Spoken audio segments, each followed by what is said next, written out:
with the flag of sackcloth for humility. I'm Mel McGinnis with another edition of the Sophie Scholl Monologue. Tariffs are in the news more than ever before, at least within the last 50 years. Tariffs sank the stock market on this day of this recording by like 1,000 points for the Dow.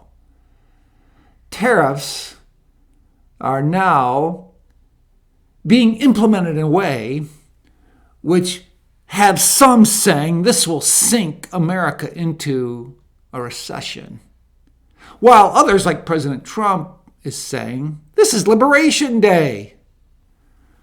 I don't know what to make of it, except to say that you can't call free trade if it's one-sided for one nation and not applied to the other nation. When we think of our country being protected from goods that come into our country from another that has deals that we don't, there's something unfair about that. If it's going to be free trade, it needs to be fair trade. I think fairness has to be established before you can talk about free trade. And these reciprocal tariffs that our administration has implemented help to level the playing field, equalize the trades among nations. Now, I so appreciated what I heard on the radio from a caller. A caller just called into the Tom Bowerly show and said, these are not reciprocal tariffs. He got my attention. He said, these are discounted reciprocal tariffs. Very similar to what President Trump was saying when he expressed how the tariffs he's putting on other countries are kind. They're kind. And that word kind is another way of saying a discount. What do I mean? China, for example, puts a 47% tariff on our products. Our president said, now, as an act of reciprocation, we will impose a 34% tariff. Notice the discount. He could have said, as China has put a 47% tariff on us, we will in turn put a 47% tariff on them. But he didn't. He discounted the tariff to 34%. Take a look at Taiwan.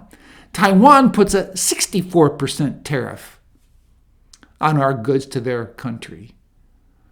And the reciprocal tariff that is implemented now for Taiwan to bring goods in our country is 32%. Again, a discount tariff, a discount reciprocal tariff.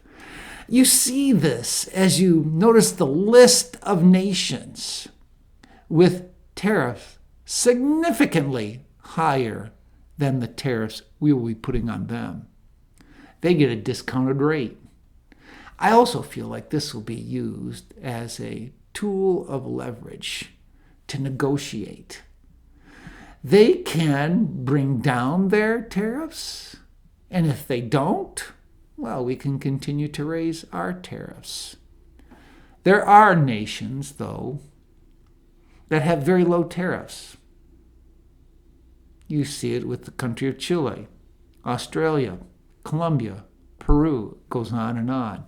Theirs is a 10% tariff. And as President Trump said, we're going to do a 10% global tariff. So our tariff with regard to these other nations that are at 10, that's what we're doing with them, reciprocating. There is no tariff through the Trump administration that is more than another nation. I think that's significant. What does this do? I feel like this builds back what we have been hollowed out from. Our manufacturing base has been hollowed out. Here I live in the Jamestown area. You can see the hollowing out of industry that took place decades ago, and the empty buildings still stand. A once thriving furniture business, furniture manufacturing, no longer here, gone. Couldn't you say the same thing with the Rust Belt? All the steel factories, gone. To build back this manufacturing base that we once had tells me President Trump wants to put America first.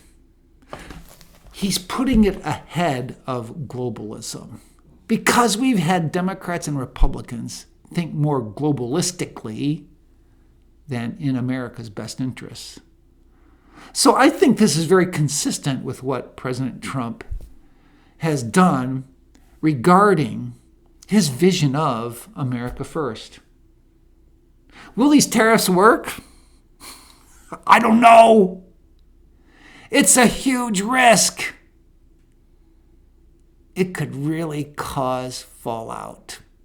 But that's the risk he's taking, and I don't mind this risk because it puts our nation in a position where its citizens are being thought of first. And it's consistent with his immigration policy and other policies as well. Why should we be paying for transgender surgeries in Guatemala? I know that's pennies in the bucket. But again, it's consistent with what our president is trying to do with regard to his agenda of America first. See, if America falls, I think Western civilization goes with it. It's kind of like we're the last bastion of this historic run of American civilization. And I feel what the president is doing is in the best interests of the country, though it's going to hurt for a bit. It may hurt for quite a bit. But are we Americans willing to pay that kind of price? I think we should be, because aren't some of these products that we get, like from China, produced with slave labor? Why do we continue to participate in that kind of abuse of human beings, reducing them to mere slaves so that we can have cheap products in America?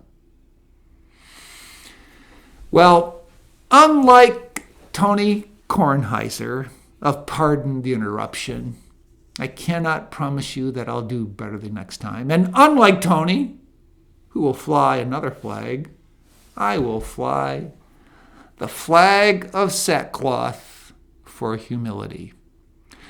And as a follower of Jesus, I need Jesus.